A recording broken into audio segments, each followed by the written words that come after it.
Bonjour à vous tous qui nous suivez à travers notre site les www.rafafondationnouest.com à travers votre émission Vivre avec une maladie chronique. Aujourd'hui, nous allons échanger avec le professeur Florentin Asia.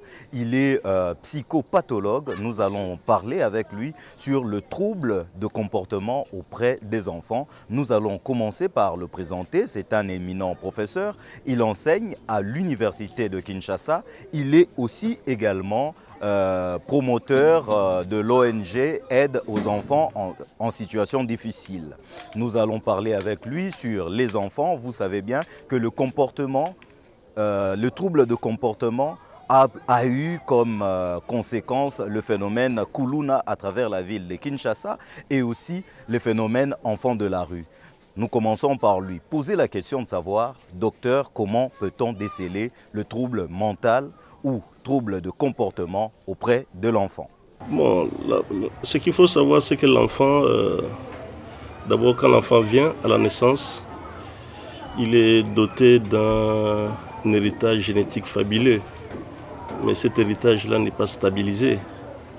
Et il faut pour cela un entourage éducatif. C'est-à-dire l'enfant à la naissance, il a juste quelques caractéristiques élémentaires qu'il faut maintenant actualiser. Et il faut l'aider, l'entourer d'un environnement éducatif qui se sentent sécurisés, aimés, et cela dans le but de l'aider à pouvoir actualiser ses potentialités. Et cela dépend, comme je le disais tantôt, de l'éducation que l'enfant va recevoir et aussi des décisions qu'il aura à prendre de façon libre toute sa vie. Et vous avez compris comment est-ce qu'on peut déceler le trouble de comportement auprès des enfants. Et là, nous allons lui poser comme deuxième question, quelle est la part de responsabilité des parents concernant le trouble de comportement auprès de leurs enfants?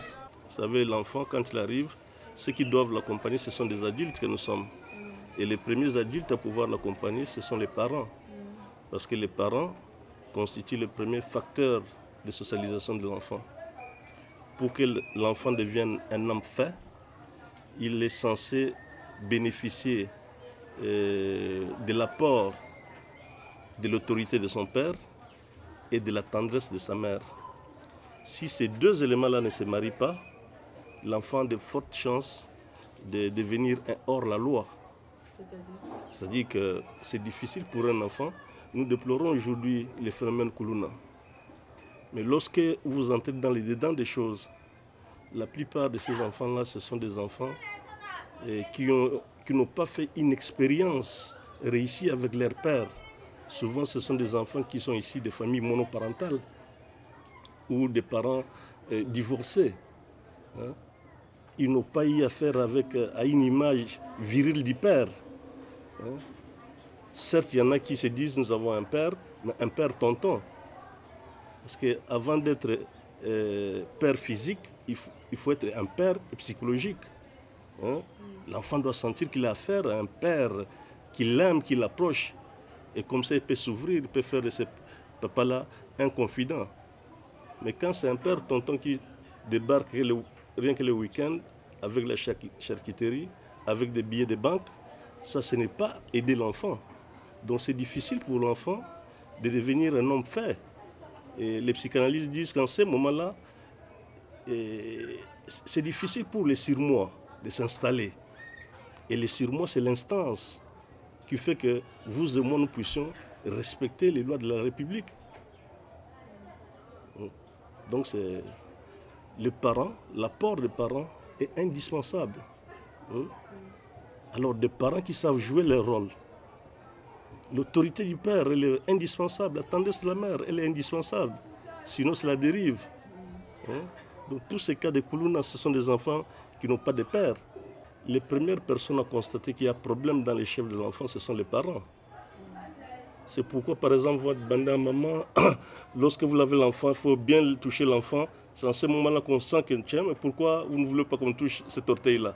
Et puis après, on constate qu'il y a une plaie. Ce sont les parents qui doivent être les premiers à constater ce qui pose problème dans les chefs de l'enfant. Et il faut que ce soit des parents très regardants. Et pour être très regardant, il faut être au départ un parent psychologique qui veille sur son enfant, qui accompagne son enfant, qui veut conduire l'enfant vers un avenir meilleur. Et c'est comme ça que lorsqu'on est très regardant, on sait observer son fils, on sait l'approcher. Facilement, on peut constater par exemple que, tiens, mon fils, curieusement, ça fait plus de 2 ans, il ne communique pas, il s'isole, il a par exemple des gestes stéréotypés. Et en ce moment-là, on peut se dire, tiens, il y a un problème ici, on doit voir un spécialiste. Ça peut être un cas d'autisme. Il y a des gens qui sont mieux placés ici, comme le professeur Moukao, qui est un centre qui traite de tous ces cas de déficience intellectuelle, de tous ces cas d'autisme et de trisomie 21. Certains enfants, tout le temps isolés, tout le monde est au salon, mais lui on ne le voit pas, il est en chambre. Ça sont des signes qui ne trompent pas. Nos enfants vont à l'école. Est-ce que l'environnement dans les écoles permet-il de changer le comportement de nos enfants? Le docteur nous répond. Parce que des fois, c'est peut-être juste l'environnement. L'enfant est très turbulent. À un certain âge, l'enfant est à l'école maternelle, à l'école primaire. Il a trop d'énergie, mais il n'a pas l'occasion de brûler ses calories. Notamment les écoles, il y a plusieurs écoles maintenant, on donne des autorisations de fonctionnement à n'importe quoi. À l'école primaire, comprenez madame, une école maternelle, une école primaire où il n'y a pas de cours de récréation. Et pourtant l'enfant, avant 12-13 ans, l'activité favorite c'est les dessins et les jeux. Mais un enfant qui n'a pas l'occasion de jouer, parce que ce que les gens ignorent, un enfant, il est avant tout un joueur. Avant d'être élève ou quoi, écolier, il est avant tout joueur. C'est à travers le jeu que l'enfant apprend la vie en société. Prenez le football. C'est là que l'enfant va apprendre à partager, va apprendre à se contenir, à s'y porter. Mais s'il n'a pas cette occasion-là, parce que l'école ne lui offre pas cette occasion-là, et la parcelle qu'il habite, c'est une petite parcelle, il est tout seul à son âge, il n'a pas d'amis. Mais c'est une façon de détruire l'enfant. Et à côté par exemple, de la cour de récréation, vous prenez l'école maternelle, les dessins sont nécessaires, ce n'est pas pour rien qu'on nous demande une rame de papier. Parce que c'est à travers les dessins que l'enfant arrive à asseoir son intelligence. Là, le docteur vient de nous répondre, mais nous devons savoir comment éviter les troubles de comportement et que faire si nous remarquons les troubles de comportement auprès de nos enfants. Découvrons la réponse avec le professeur Florentin Asia. Donc je pense que lorsqu'on a un enfant, il faut être très regardant, il faut vraiment être un parent qui joue pleinement son rôle. Et quand ça ne va pas, on observe une chose, une fois, 2 fois, la 3e fois, c'est mieux d'aller voir un spécialiste. Si c'est un problème qui relève de la santé physique, les médecins sont là. Quand vous sentez que vous avez un problème mental, les psys sont là pour ça. Vous avez compris que le professeur Florentin Asia est non seulement un enseignant, mais il est aussi promoteur de l'ONG Aide aux enfants en situation difficile. Maintenant, ensemble, nous allons découvrir son œuvre et nous allons nous retrouver juste après pour conclure notre émission.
centre ONG bazo élever bana o baza en situation difficile ndenge baza ebele ezosenga kolesa bango kolesa bana ebele ezocoûter cher na biloko basengeli balesa bango ole biloko wana nyonso basomba yango kosomba moto oyo asali centre oyo a prévoir disposition moko oyo ekosala ke coût ezala réduit parmi biloko tosali awa professeur Asia asali mpona centre moko nango ndenge tolobi mpona bangulu azwi disposition mpo biloko nyonso ezalaka ya kosomba te ya koluka ayer hormis baetant bangulu eza na jardin ezoexiste yango soki bana baza na besoin ya légume to baza na besoin ya kolambela bana légume ole bakende kosomba ayer tozozwa directement na jardin na biso ya centre balesi bana voilà un peu l'autre.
ce sont les aliments dont nous avons fait pour les enfants et les légumes, les poissons, hein, même si les provisions qui vont venir là au dépôt, mais les poissons naturels qui est frais.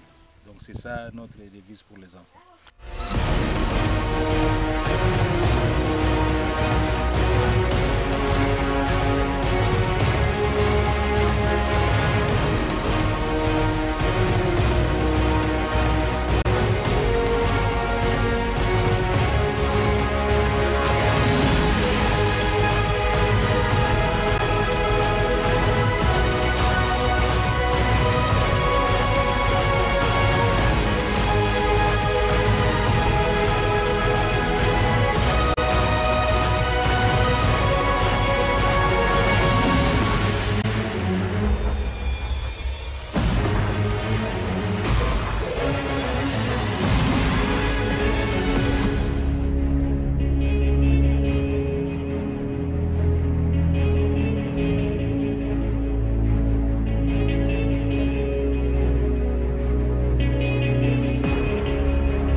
Et voilà, nous sommes à la fin de votre émission Vivre avec une maladie chronique. Aujourd'hui, nous étions en direct du quartier Kaouka. Pour Nabino Batouboebi, quartier Kaouka. Nous arrivons vraiment en plein Kaouka, l'avenue Construction. Et pas ni Tozalagi na Baron Bimbi, hein, donc mon ami personnel. Et notre ami Docteur Cash Oyo à Salara Montage à la émission Bolandaka. Nous arrivons vraiment en plein Kaouka, mais avec le docteur, les professeurs Florentin Asia, to sollicité, Brosé la numéro 2, il y a émission Nabino avec lui, Tokutani Mbalasima, toujours à travers site Nabino, le www.rafafondationouest.com, Tomonani Potolobela Lisusu Marambwa Santé, à travers émission Nabino, Vivre avec une maladie chronique. Ciao. Tout